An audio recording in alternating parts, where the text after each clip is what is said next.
오늘 하나님의 말씀은 누가복음 17장 11절에서부터 우리 19절까지 말씀이 되겠습니다.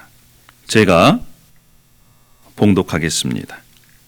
예수께서 예루살렘으로 가실 때에 사마리아와 갈릴리 사이로 지나가시다가 한 마을에 들어가시니 나병 환자 10명이 예수를 만나 멀리 서서 소리를 높여 이르되 예수 선생님이여 우리를 불쌍히 여기소서 하거늘 보시고 이르시되 가서 제사장들에게 너희 몸을 보이라 하셨더니 그들이 가다가 깨끗함을 받은지라 그 중에 한 사람이 자기가 나은 것을 보고 큰 소리로 하나님께 영광을 돌리며 돌아와 예수의 발 아래에 엎드려 감사하니 그는 사마리아 사람이라. 예수께서 대답하여 이르시되 10사람이 다 깨끗함을 받지 아니하였느냐? 그 9은 어디 있느냐? 이 이방인 외에는 하나님께 영광을 돌리려 돌아온 자가 없느냐 하시고 이르시되 일어나 가라 내 믿음이 너를 구원하였느니라 하시더라. 다시 한번 여기에 오신 여러분 주님의 사랑으로 환영하고 축복합니다. 우리가 지금 여기에 앉아 있는 것 그것이 바로 하나님의 은혜고 또 우리의 감사 제목입니다. 다음 주면 이제 추수감사 주일입니다. 우리가 추수감사 그러면 1년에 한 번 이 감사주일 때 우리가 감사를 하나님께 올려드려야지. 물론 그렇습니다. 추수감사절 주일만 감사하는 것이 아니고 52주 모두가 우리에게 있어서는 감사이고 뿐만 아니라 하루하루가 우리에게는 감사입니다. 여러분 믿으십니까? 감사. 이 유대인들 사이에 전해오는 그러한 이야기가 있습니다. 제가 질문하겠습니다. 세상에서 가장 현명한 사람은 누구이겠습니까? 그 사람은요, 세상에서 가장 현명한 사람은 배우는 자랍니다. 배우는 자. 배우는 자는 세상에서 가장 현명한 자라는 거예요. 그러니까 어른들한테도 배우고 또 어린 사람들한테도 배우고 살면서 배우는 자가 가장 현명한 자랍니다. 그러면 세상에서 가장 강한 사람은 누구이겠습니까? 세상에서 가장 강한 사람은 자신을 이기는 사람이래요. 자, 한 가지 마지막 질문을 합니다. 세상에서 가장 부유한 사람은 누구일까요? 여러분 부자 되고 싶지 않습니까? 세상에서 가장 부유한 사람은 자신이 가지고 있는 것을 만족하고 감사한 사람이랍니다. 여러분, 많은 사람들이 우리가 가진 것을 보면 만족함이 없습니다. 만족함이 없는 사람은 그 인생 자체가 불행합니다. 그런데 가진 것에 감사하는 사람은 이 세상에서 제일 부유한 자로 살아갈 수 있는 것입니다. 우리가 가진 것에 감사한다면 우리 인생이 그만큼 더 풍성해질 것입니다. 우리는 생각합니다. 어떤 큰 일에 대해서 감사, 어떤 큰 파도처럼 밀려오는 감격에 감사, 물론 그것도 감사하지만 사소한 것에 대해서 감사하는 것이 우리의 삶을 더 풍성하게 할 수 있는 것입니다. 사자성어에 일미칠근이다 라고 하는 그러한 사자성어가 있습니다. 일미칠근. 쌀 한 톨, 일미. 7개의 근, 무게라고 얘기합니다. 이 얘기는 무슨 얘기냐면 쌀 한 톨이 생산되려면 7근의 땀이 쏟아져야 된다는 거예요. 여러분, 이러한 마음으로 쌀을 보면 쌀 한 톨이 얼마나 귀하고 감사하겠습니까? 쌀 한 톨도요, 우리가 거저 버릴 수 없습니다. 왜냐하면 이 쌀 한 톨을 만들기 위해 수많은 사람들의 땀이 거기에 깃들여 있기 때문에 그렇습니다. 하나님은요, 지금도 감사하는 사람들을 찾고 계십니다. 감사는 하나님의 복을 복되게 합니다. 감사는요, 하나님의 칭찬을 들을 수 있고 뿐만 아니라 하나님께서 말씀의 확신을 심어 주십니다. 오늘 저와 여러분이 감사에 좀 예민한 사람이 되었으면 좋겠습니다. 큰 것에도 감사하고 작은 것에도 감사하고, 감사하지 않고는 하루를 그냥 지나가는 법이 없이 매일 감사하는 하나님이 찾으시는 그 한 사람이 되기를 축원합니다. 할렐루야. 오늘 이 본문은요, 예수님께서 이제 십자가를 지시기 위해서 예루살렘으로 가는 마지막 여행길에서 일어난 사건입니다. 지역은 갈릴리와 이 사마리아 근처였던 것 같아요. 장소는 정확히 어디인지는 알 수는 없습니다. 그런데 예수님께서 이제 갈릴리에서 예루살렘으로 올라가실 때에 한 마을을 지나게 되었습니다. 그 마을 어귀에서 10명의 나병 환자들을 만났습니다. 그들은 멀리 서서 예수님을 부릅니다. 왜 그들이 마을에 들어가지 못했을까요?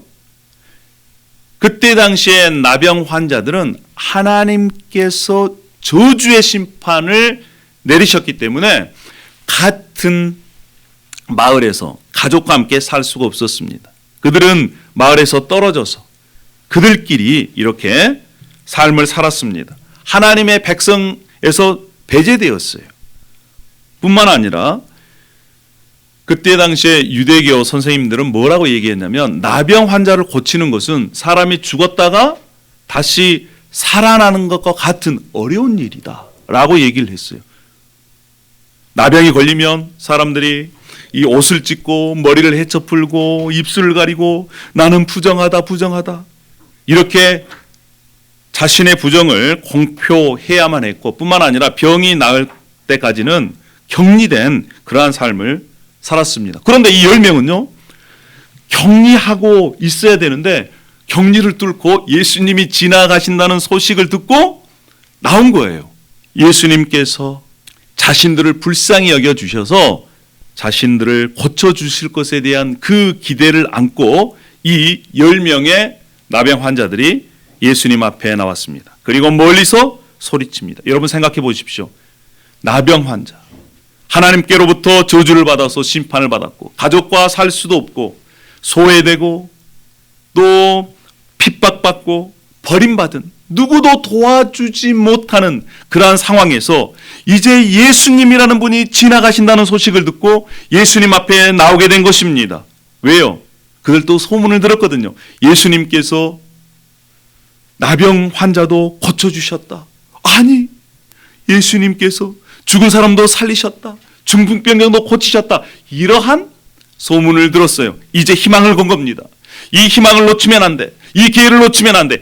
예수님을 만나서 그분께 간청해야지. 큰 소리로 부르짖었습니다. 불쌍히 여겨달라고, 도와달라고 그들은 큰 소리로 예수님께 부르짖었습니다. 여러분, 많은 사람들이 인생의 변화를 생각합니다. 문제의 해결을 바라고 있습니다. 예수님을 만나야 우리의 삶에 변화가 있습니다. 예수님을 만나야 기적이 일어납니다.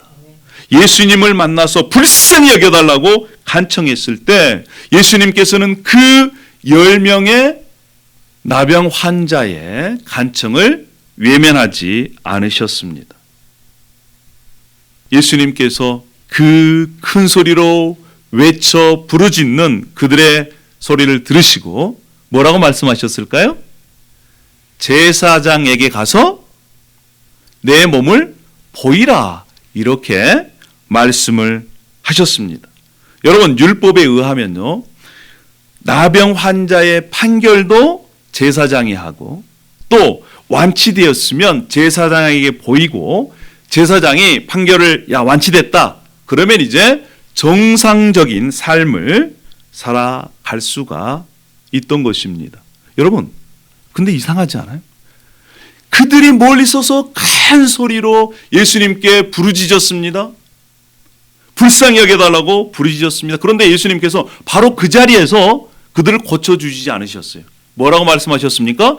제사장에게 가서 내 몸을 보이라라고 말씀하셨어요. 그 자리에서 고쳐주실 수도 있으셨는데 왜 이렇게 말씀하셨을까요?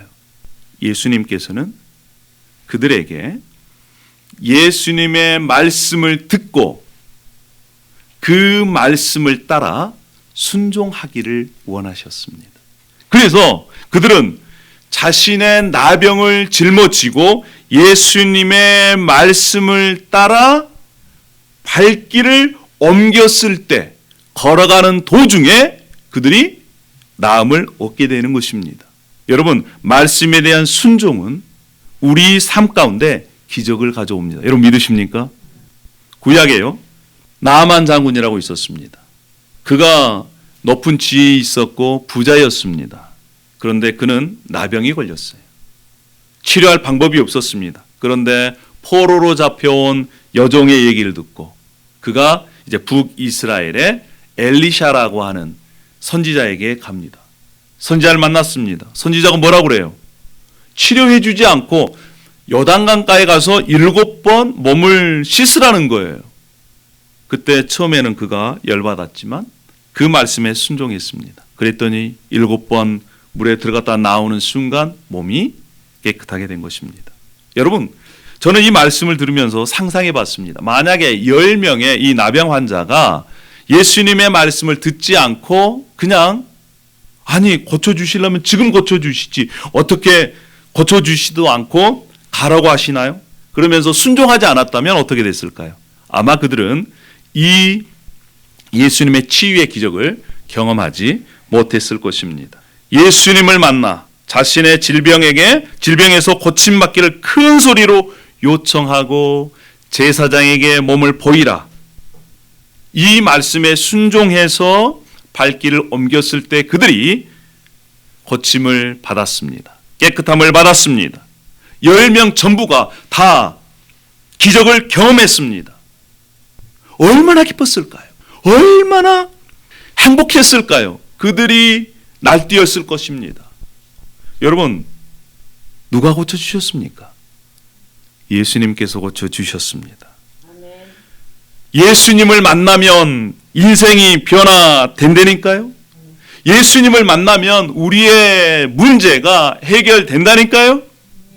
여러분, 예수님은 우리의 인생의 모든 문제, 심지어 우리의 죽음의 문제까지 해결해 주신 분이십니다. 우리 인생 가운데 문제가 없는 사람이 없어요. 지금 문제를 갖고 있습니다. 또 미래의 문제들이 산적해 있습니다. 자신의 문제가 없다면 남편이나 아내나 자녀들 문제까지 다 가지고 있어요. 이러한 문제들을 가지고 이 나병 환자들처럼 예수님 앞에 큰 소리로 부르짖은 적이 언제입니까? 언제 예수님 앞에 예수님 저를 불쌍히 여겨 주십시오. 저의 남편을 아내를 불쌍히 여겨 주십시오. 저의 부모님들을 불쌍히 여겨 주십시오. 저의 자녀들을 불쌍히 여겨 주십시오. 이렇게 부르짖은 적이 언제인가요? 이 10명의 나병 환자 제사장에게 자신의 몸을 보이러 가면서 고침을 받았습니다. 그런데 이 10명의 고침받는 사람 중 단 한 사람만이 예수님께로 되돌아왔어요. 우리 17장 15절 말씀을 다 함께 한번 읽어보도록 그렇게 하겠습니다. 자, 시작. 그 중에 한 사람이 자기가 나은 것을 보고 큰 소리로 하나님께 영광을 돌리며 돌아와 그랬습니다. 이 사람의 행동을 한번 보십시오. 10명이 가다가 문둥병이 난 걸, 나병이 나은 것을 발견했습니다. 깨달았습니다. 자신들의 질병이 그 문제가 해결된 것을 고침받았던 것을 깨달았을 때 하나님을 찬양했습니다. 하나님을 자랑했습니다. 누가 하셨다는 거예요? 누가 고쳐주셨습니까? 예수님께서 고쳐주셨는데 하나님을 찬양해요. 여러분, 예수님께서 고쳐주셨는데 하나님을 찬양했다는 것은 누구를 하나님으로 보고 있는 것입니까? 예수님을 하나님으로 보고 있는 거예요. 자, 보세요. 그런데 그 9명은 그냥 그 길로 갔습니다. 한 사람만이 다시 예수님께 되돌아왔어요. 이 사람이 누구를 제일 먼저 찾았습니까? 예수님을 제일 먼저 찾았습니다. 예수님을 제일 먼저 찾은 사람은 단 한 사람밖에 없어요. 예수님께 돌아왔습니다. 하나님을 큰 소리로 찬양합니다. 그리고 예수님 앞에 엎드립니다. 예수님 앞에 엎드렸다는 것은 예배는 누구만이 받아요? 경배는 누구만이 받아요? 하나님만이 받는데 그 앞에 엎드렸다는 것은 예수님을 하나님으로 경배하고 예배하고 있는 것입니다. 그리고 예수님 앞에 감사드렸습니다. 감사를 표시했습니다.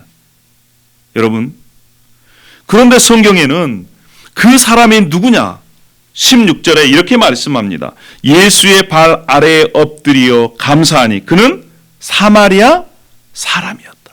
이방인이었습니다. 유대인들로부터 천대받은 사람이었습니다. 이중으로 고통받고 있었어요.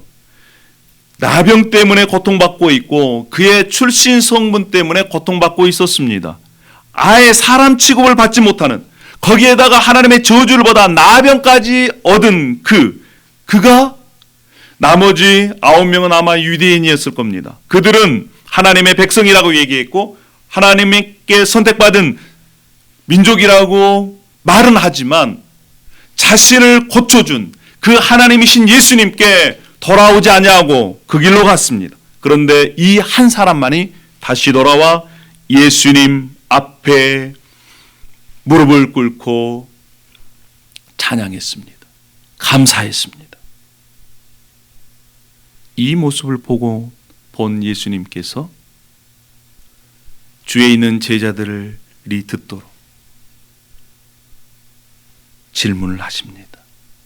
10사람이 다 깨끗함을 받지 아니하였느냐? 그런데 9은 어디 있느냐? 이 이방인 외에 하나님께 영광을 돌리러 돌아온 자가 없느냐? 이 돌아온 사마리아인 이 한 사람, 9사람은 어떤 생각을 가지고 있었을까요? 고침을 받았습니다. 빨리 제사장에게 자신의 몸을 보이고 자, 완치되었다 판결을 받고 빨리 가족에게 돌아가고 싶은 그 마음, 그 심정. 그런데 이 한 사람은 하나님 앞에 찬양을 드리고 예수님 앞에 무릎을 꿇고 감사를 드렸던 이 한 사람은 무엇보다도 자신을 고쳐준 그분, 가족을 만나는 것보다, 제사장에게 자신의 몸을 먼저 보이는 것보다 자신을 고쳐준 그분을 먼저 생각한 것입니다.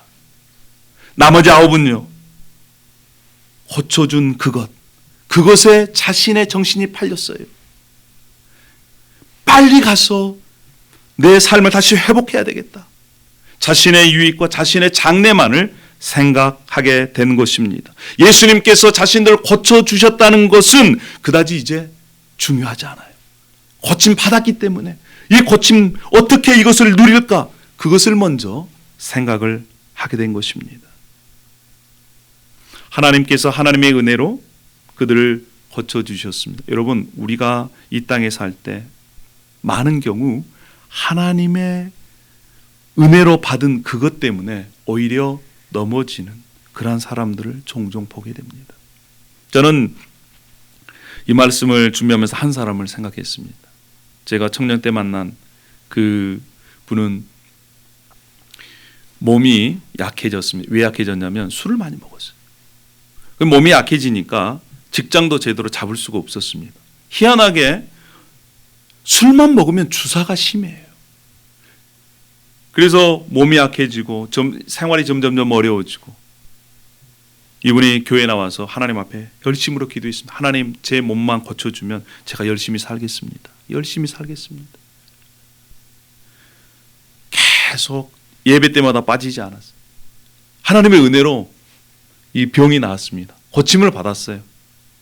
고침을 받으니까 이제 일할 수 있었습니다. 그래서 일하는 이 직장을 잡아서 갔습니다. 돈이 생겼어요. 그 다음에 뭐 했을까요? 또 그 다음부터 교회도 나오지 않았습니다. 사랑하는 여러분, 우리는 어떻습니까? 때로는 우리가 하나님께서 주신 복 때문에 예수님을 멀리하는 경우가 없지 않을까요? 직장이 없을 때는 직장 주십시오. 직장만 주시면 하나님 열심히 봉사하겠습니다. 그런데 그 직장을 주시니까 직장에 매여가지고, 물질이 궁핍할 때는 하나님 이 어려움을 해결해 주십시오라고 하나님 앞에 열심히 기도하고 붙잡았는데 물질이 조금 풍족해지니까 그 물질 때문에 신앙을 멀리하는, 우리가 바라봐야 되고 우리가 붙잡아야 될 것은 우리에게 복을 주신 분이 누구냐는 거예요. 우리가 하나님께서 주신 복을 붙잡으면요, 그 복은 있다가도 없는 것입니다. 그러나 우리의 복의 근원 대신 하나님을 붙잡으면 우리는 하나님뿐만 아니라 하나님께서 주신 그 은혜도 함께 경험할 수 있는 것입니다. 할렐루야. 이 사람이 주님 앞에 엎드려서 예수님 앞에 감사했습니다. 그랬더니 예수님께서 질문을 하십니다. 10사람 다 깨끗함을 받았다. 9은 어디 있느냐? 이 이방인 외에 하나님께 영광을 돌리려 돌아온 자가 없느냐? 이 말씀 속에서는 예수님의 슬픔의 마음이 담겨져 있습니다. 마땅히 10명이 예수님 앞에 감사해야 될 텐데 그것을 모르고 그것을 잊어버리고 그 복에 취해 있는 그 모습, 그러면서 예수님께서 지적을 해 주십니다. 사랑하는 여러분, 우리가 하나님께 은혜를 많이 받았다고 말하지만 우리가 얼마만큼이나 주님의 은혜에 정말 감사하고 있는가? 하나님은 우리가 예수님을 구원자로 주님으로 인정하고 정말 영광 돌리기를 원하십니다. 그런데 이 세대를 보면 성경에 나와 있는 그대로예요. 로마서 1장에 보면 이런 말씀이 있습니다. 하나님을 알되 하나님을 영화롭게도 아니하며 감사하지도 아니하고. 현대 그리스도인들, 많은 사람들이 나는 하나님을 안다, 예수님을 안다, 예수님을 믿는다라고 말은 하지만 정말 그의 삶에서 하나님께 감사하며 살고 있는지 우리가 묻지 않을 수가 없습니다. 우리 자신에게도 이러한 질문을 하지 않을 수가 없습니다. 왜요? 우리에게 복을 주신 그 하나님께 우리가 감사하면 우리가 더 깊은 하나님의 은혜를 더 풍성히 누릴 수가 있는데, 예수님께서 고쳐주심에 감사하고 돌아와 무릎 꿇어 감사한 이 한 사람이 경험한 축복이 무엇일까요? 이 한 사람은요, 진정한 하나님의 은혜를 더욱더 깨닫게 되었습니다. 하나님께서 우리에게 주신, 자신에게 주신 은혜가 무엇인지를 더욱 깊이 깨닫게 되었어요. 감사하는 자는요, 하나님의 은혜를 더욱더 은혜되게 하는 것입니다. 할렐루야. 그렇습니다. 은혜를 더욱더 깨달아 살아가는 방법이 뭐예요? 하나님께 감사하는 것입니다. 또 이 한 사람은 하나님께 감사하고 그분께 영광을 돌렸습니다. 찬양했습니다. 자랑했습니다. 여러분, 자랑은요, 하나님께 감사하고 예수님께 감사하는 것은 더욱더 주님을 더 깊이 경험케 할 수 있는 길입니다. 특별히 이 감사한 사람이 받은 그 복은 어떤 복이냐? 예수님께서 이렇게 말씀하셨습니다. 우리 17장 19절 말씀을 한번 다 같이 읽어보겠습니다. 자, 시작. 그에게 이르시되 일어나 가라. 내 믿음이 너를 구원하였느니라. 할렐루야. 감사한 그 사람, 10명 모두 다 육체적인 질병에서 치유함을 받았습니다. 구원을 받았습니다. 그런데 예수님께서 말씀하신 것은 무엇이냐? 육체뿐만 아니라 영혼까지도 구원받는 것, 이것이 진짜 구원이에요. 그런데 예수님께서 감사한 이 사람에게 말씀합니다. 너 육체뿐만 아니라 내 영혼까지도 구원을 받았느니라. 할렐루야. 여러분, 감사는요, 이 하나님의 말씀을 우리의 마음 가운데 더욱더 확신을 불어넣어 줍니다. 할렐루야. 이 사람의 받은 복이 뭐예요? 영원 구원의 확신. 그 확신을 다질 수 있는 길이 우리를 구원해 주신 우리의 주님께 감사드리는 길입니다. 할렐루야. 감사는요, 우리를 하나님의 구원을 더욱더 확실하게 합니다. 감사한다는 것은 우리를 구원해 주시고, 우리를 인도해 주시고, 우리를 사랑해 주시고, 우리에게 공급해 주심을 믿는 믿음의 고백인 것입니다.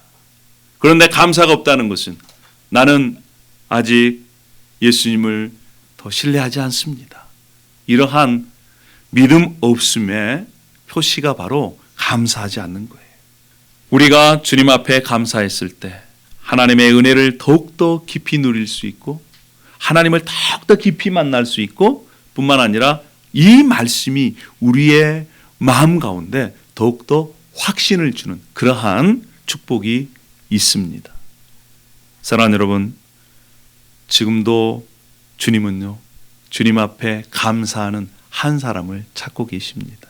저와 여러분이 주님 앞에 감사하는 그 한 사람이 되지 않으시겠습니까? 그럼 우리가 어떻게 해야 될까요? 첫 번째는요, 먼저 은혜를 주신 주님께 돌아가야 합니다. 은혜는 누가 주셨어요? 주님이 주셨어요. 자비를 베풀어 주시고 우리에게 은혜를 주신 그분께 돌아가야 돼요. 그런데 그 복에 취해 있으면, 그래서 주님을 놓쳐버리면 안 된다는 것입니다. 주님께서 우리에게 은사도 주시고 물질도 주시고 건강도 주시고 재능도 주셨다. 그 주신 그분께 돌아가야 되는 거예요. 지금 이 나병 환자, 사마리아인, 이방인인 그가 은혜를 받고 나서 처음으로 찾은 분이 누구예요? 바로 예수님이잖아요. 우리도 마찬가지입니다. 하나님께서 우리에게 은혜를 주신 것, 그것을 알고 감사한 자가 되려면 먼저 주님께 돌아가고 먼저 주님을 생각해야 되는 거예요. 할렐루야. 우리가 일상생활에서 주님께 돌아간다는 의미가 무엇이겠습니까? 우리가 날마다 주님의 말씀을 가까이 해야 되는 것입니다. 가까이 하는 것이 바로 주님께 돌아가는 것입니다. 아무리 큰 은혜를 받아도요, 아무리 큰 기도 응답을 받아도 신앙은 현재입니다. 여러분, 현재 어떻게 하고 있습니까? 오늘 하루의 삶 어떻게 살고 있습니까? 신앙은 현재예요. 할렐루야. 과거가 아닙니다. 내가 과거에 은혜 많이 받았다, 과거에 어떠한 기도 응답을 받았다, 그것도 중요하지만 더 중요한 것은 현재 내가 어떻게 하고 있느냐. 우리가 날마다 주님께 돌아가서 주님 말씀을 붙잡는 저와 여러분이 되기를 원합니다. 할렐루야. 두 번째는요, 돌아와서 그가 한 일이 무엇입니까? 엎드렸습니다. 경배했어요. 지금 감사가 없는 사람들의 모습, 또 우리의 가운데 감사가 없을 때의 모습을 보십시오. 하나님을 진정으로 찬양하거나 예배하지 않습니다. 그런데 감사의 단계까지 가려면 진정으로 하나님을 예배하고 찬양할 때 우리가 그 다음 단계로 넘어갈 수 있는 것입니다. 할렐루야. 그는요, 과거에는 멀리서 예수님을 불렀어요. 멀리서 큰 소리를 쳤습니다. 그런데 그가 치유함 받고 은혜를 받고 난 다음에 돌아와서는 예수님 발 앞에 바로 엎드려서 바로 앞에서 그분께 경배하고 예배하는 특권을 누렸습니다. 여러분, 그것이 우리에게 특권입니다. 우리가 감사하는 자로 살려면 주님 앞에 우리의 예배가 회복되어져야 됩니다. 특별히 지금 이 어려운 시기, 코비드-19으로 많은 사람들이 두려워하고 또 편안함으로 지금 있는 이 시기에 먼저 우리가 주님을 제대로 예배하는 저와 여러분이 되기를 소망합니다. 할렐루야. 마지막으로 이제는 감사를 표시해야 됩니다. 여러분 보십시오. 이 사마리아인, 이방인, 이 나병 환자가 주님 앞에 감사하는 최선이 무엇이겠습니까? 그가 돌아와서 큰 소리로 하나님을 찬양하고 엎드려서 주님께 경배하고 감사를 드리는 것이었습니다. 여러분, 우리가 하나님의 사랑과 은혜로 구원을 받았습니다. 또 하나님께서 은사 주시고 여러 물질도 주시고 우리가 그렇게 하루하루 살고 있습니다. 감사는요, 어떻게 하느냐? 우리의 삶에서 최선으로 하는 것입니다. 하는 둥 마는 둥 하는 것이 아니라 최선을 다해서 감사하는 저와 여러분이 되기를 소망합니다. 할렐루야. 오늘부터 우리가 이제 아이들과 함께 똑같은 본문으로 말씀을 나눕니다. 일주일에 한 번 이상을 아이들과 함께 말씀을 펴놓고 또 감사를 서로 나누었으면 좋겠습니다. 하나님 앞에 예배하고 또 감사를 나누어서 어떻게 이 하나님 앞에 감사를 실천할 것인지 함께 나눈 그 시간 동안 하나님께서 은혜와 사랑을 더욱더 많이 부어주시고 또 말씀의 확신도 주시고 하나님께 칭찬받는, 하나님께서 찾으시는 그 사람이 저희들이 되었으면 좋겠고 또 저의 자녀들이 되었으면 좋겠습니다. 할렐루야. 기도하겠습니다. 할렐루야. 아버지 하나님, 은혜와 사랑을 감사합니다. 정말 10명의 나병 환자들이 고침을 받았습니다. 그런데 한 사람만이 돌아와서 무릎을 꿇고 하나님을 찬양하고 주님께 감사를 드렸습니다. 아버지 하나님, 때로는 우리가 하나님께 주신 은혜, 그 은혜를 생각할 때 감사하다, 말뿐인 공허한 그러한 외침을 하지 않았나 되돌아봅니다. 만약에 우리가 그 현장에 있었다면 그 10명 중에 나는 정말 주님 앞에 돌아온 하나님이 찾으시는 그 한 사람이었나, 아니면 자기 길을 가는 그 복에 취해서 자기의 유익을 쫓아가는 그러한 아홉에 속해 있나, 다시 한번 되돌아봅니다. 아버지 하나님, 정말 우리의 삶 속에서 하나님이 찾으시는 감사를 아는 한 사람으로 살아갈 수 있도록 역사하여 주시옵소서. 뿐만 아니라 우리의 자녀들이 그렇게 살아가기를 원합니다. 주님 도와주시고 함께하여 주시옵소서. 감사를 드립니다. 예수님의 이름으로 기도 올리옵나이다. 아멘.